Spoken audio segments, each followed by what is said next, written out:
Many thanks again to Tim and Northrop Grumman and Provost Wu and Dean Matz. You know, I put on a lot of events for all kinds of organizations, for PRSA, the National Press Club, my own company, but none more important than today's event for the students of George Mason University and the Department of Communication. And that's because my vision for the 2017 Communication Forum was to have this event student-focused and, as much as possible, student-run. And they did it. Great job. So with that, I want to thank all the students that helped make this year's forum happen. Student ambassadors, PRSSA, SPJ members, and the students that wrote news releases, created flyers, did media pitching, social media outreach, tattoo making that helped create so much buzz about today's forum. I got one. Everybody get one when they leave. And I know there were a number of department professors who stood behind and guided the students. And there are three in particular that I want to thank: Suzanne Mims, Beth Jannery, and Christina Wenks. The students here are very lucky to have had such a dedicated team of professors. I'd also like to thank Tom Hogue, who for 13 years led the department's Communication Insight Committee and helped put on the forum each year, and Mike Dickerson, who is the founding faculty member and visionary for the Insight Committee and its full forum inspiration. He also co-opted me to join the Insight Committee. Thanks, Mike. And finally, on a personal note, I want to thank Insight Committee members Tara Rozowski and Carolyn Copernell, who chairs the committee, for all the help and guidance that you gave me through this planning process. Okay, there's so many thanks. If I keep it up, it's going to sound like the Oscars, so let's move along. The focus of this year's forum is on news. Why? Because our students are entering a social mediated world where news is a 24/7 reality. And because of technology, everyone can be a reporter and publisher. But this is also a world where news is questioned. Is it real? Is it fake? We've brought our keynote speaker and guest panelists here today to help students understand news and how news is managed by communication professionals working in all fields. Chris Matthews is in a unique position to address this topic. Today, and for many years, Chris had been the face and voice of Hardball on MSNBC, deciphering and discussing the news on a daily basis. But he began his career reporting the news. He was next in the position of presenting the news from the inside of politics for the legendary Speaker of the House, Tip O'Neill, and then in President Jimmy Carter's administration. He also researched and analyzed the news as the author of a number of books, including one due out next week about Bobby Kennedy called Raging Spirit. With that, please join me in giving Chris a very warm welcome to George Mason University.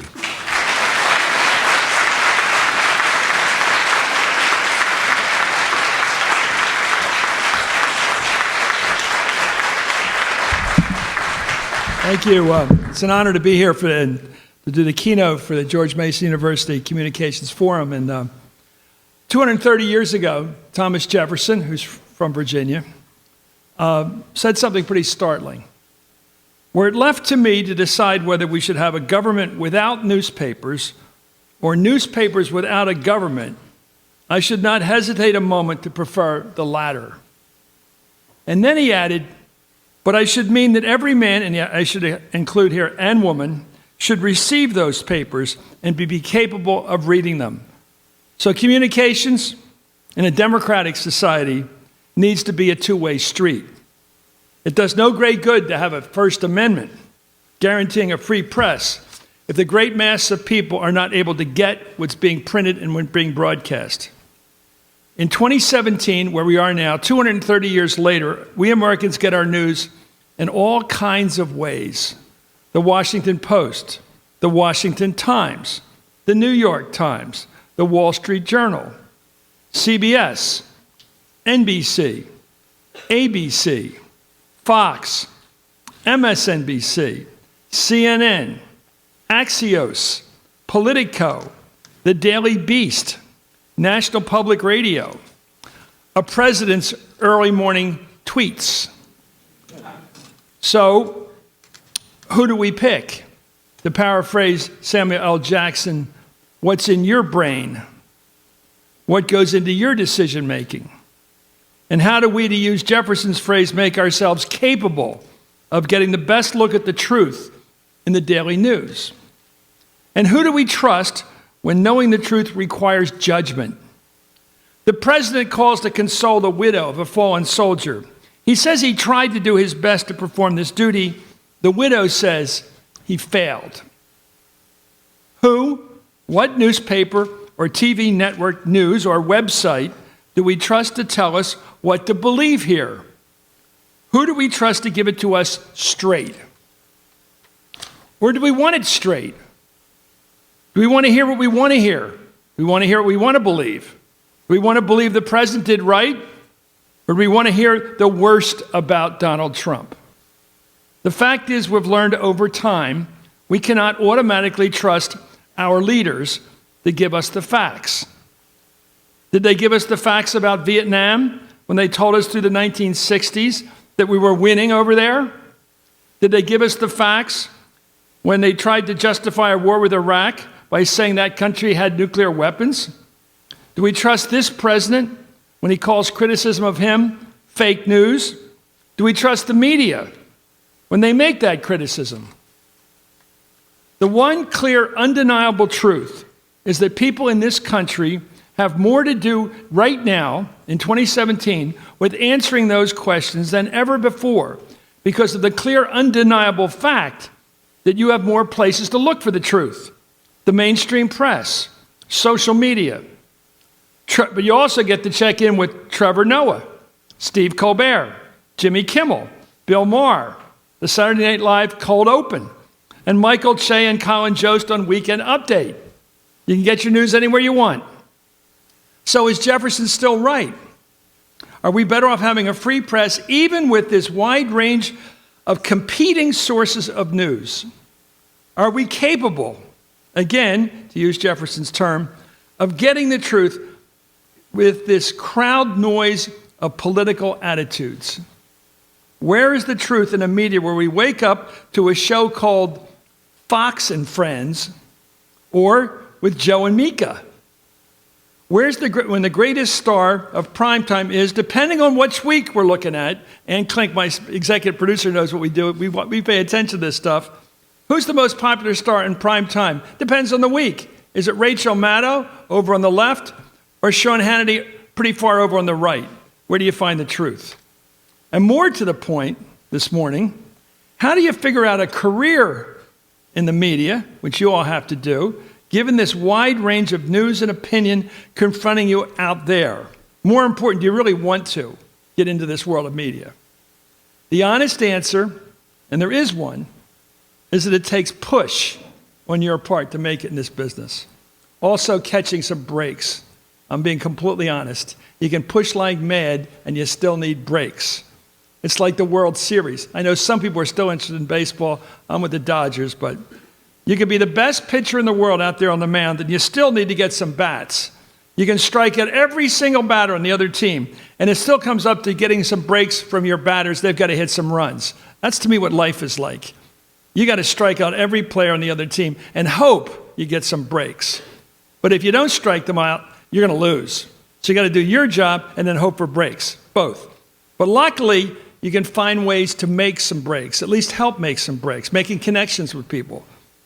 I hung around my high school newspaper office every afternoon. Don't ask me why. I just felt like doing it. I loved hanging around there, you know.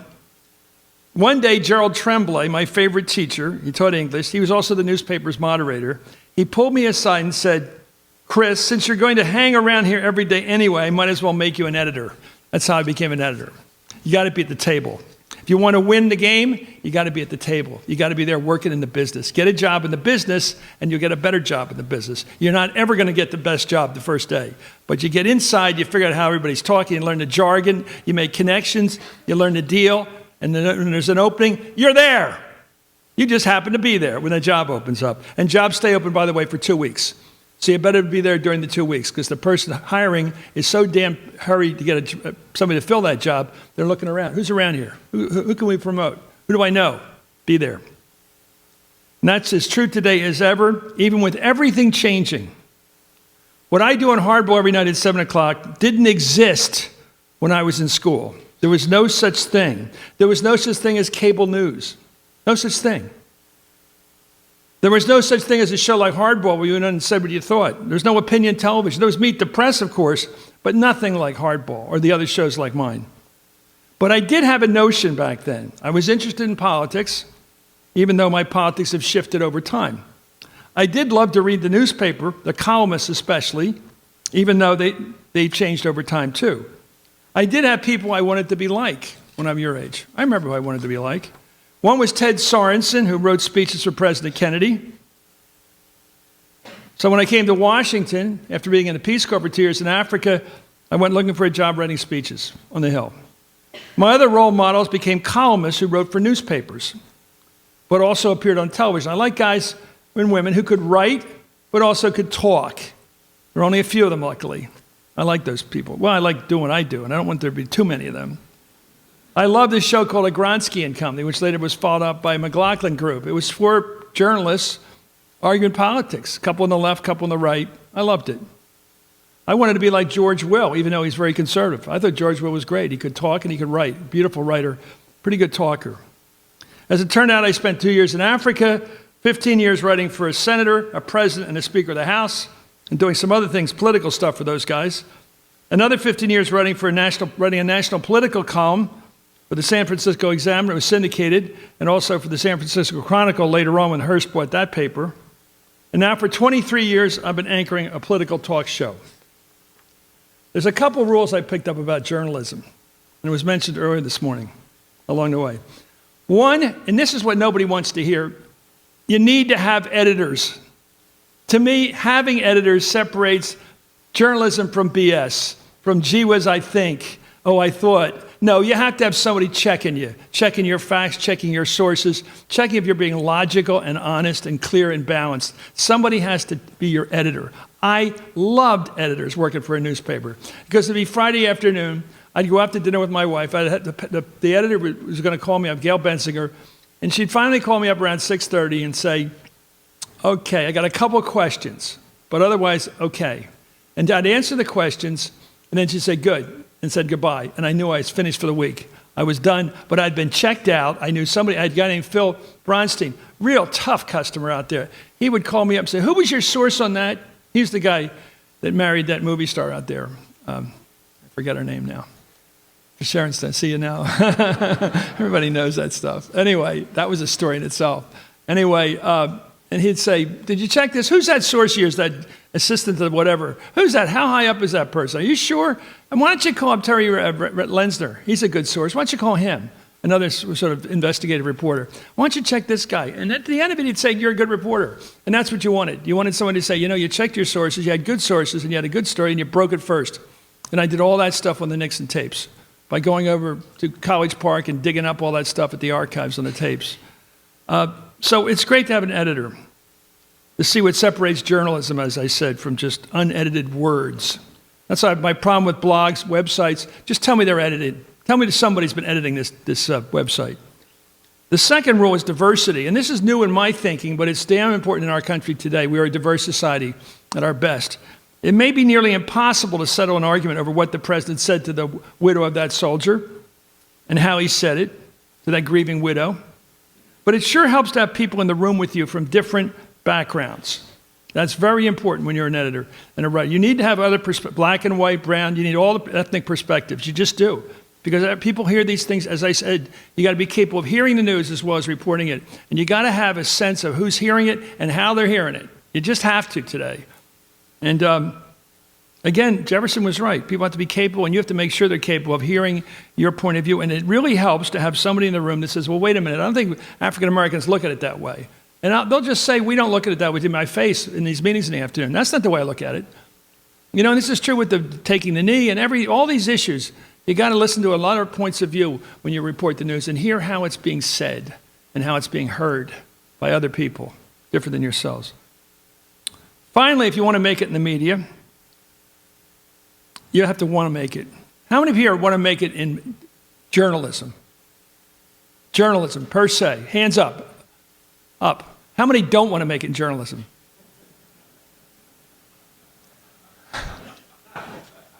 Okay, let me ask you a question. It's my favorite question. Okay, I'm not going to ask you who you voted for, although that is my favorite question, because it forces all the people out of their holes, you know. Okay, I'll admit it. How many here admit to the fact that they are ambitious? That is, keep them high. Hang them, look at that. That is impressive. Ambition is a good thing, because if you don't have it, forget it. That's the starter. You have to want to do it. And then you have to want to work at it and get your seat at the table, and then you're on your way. Get your first job, and it's no more BS. You're actually working. You're working somewhere.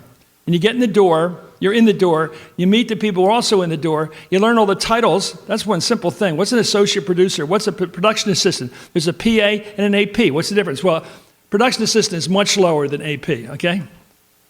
PA's bottom, associate producer, senior producer, segment producer, senior producer, executive producer. You learn how the system works, you learn who the boss is, and you see how people reach the top and how they get there. Ann Klink is Ann here? She's fantastic. She's my executive producer. And today, in the next couple hours, we'll be arguing over what to put on the show tonight, what to put in the A block, what to put in the B block, what to put in the C block, the D block, and then I'll write the ending after I edit the rest of it. Great job. One thing you can't predict is the medium, what it's going to be like when you're my age. It's a long time from now for most of you. If you think you can predict next year, you're crazy. Next 10 years, next 20, 30 years. When I started at the White House as a speechwriter, we didn't have computers, okay? There were no computers. We had secretaries out of Perry Mason taking dictation, okay? It was old school. These were very professional secretaries who would come in with a steno pad and take dictation. Can you imagine that today? People didn't type. When I started as a columnist, I had fellow columnists like Mary McGrory who filed their columns by Western Union, by telegraph, like cowboys and the stagecoaches. That's how the communication system has changed in my lifetime. From Western Union, and then they've started, and then my editor called me up and said, you know, some people are using this new thing called email. Email. I said, is that okay? Yeah, it's okay, you can do it. And instead of using earphones and all this crazy equipment, you just emailed your column in. Everything's changed. You can look up stuff on Google. When I was at Holy Cross in college, you bet somebody $5 to find out who was telling the truth. Because you bet somebody $5. Now you have Google. In the old days, you just bet. You want to prove it? $5. And that's how you knew if somebody was BSing in the middle of the night. And you had to check the next day. Now you go right to Google for everything. That's all new. And when I started out, there was no email, no cable. Now we can argue whether this is good or not. No Fox, no MS, which I definitely like the fact there's an MS. No Huffington Post. No Axios, no Politico, no tweets, and without any judgment, no tweeting president. We'll talk about that tonight on Hardball. Thank you very much. Good. Have a nice day.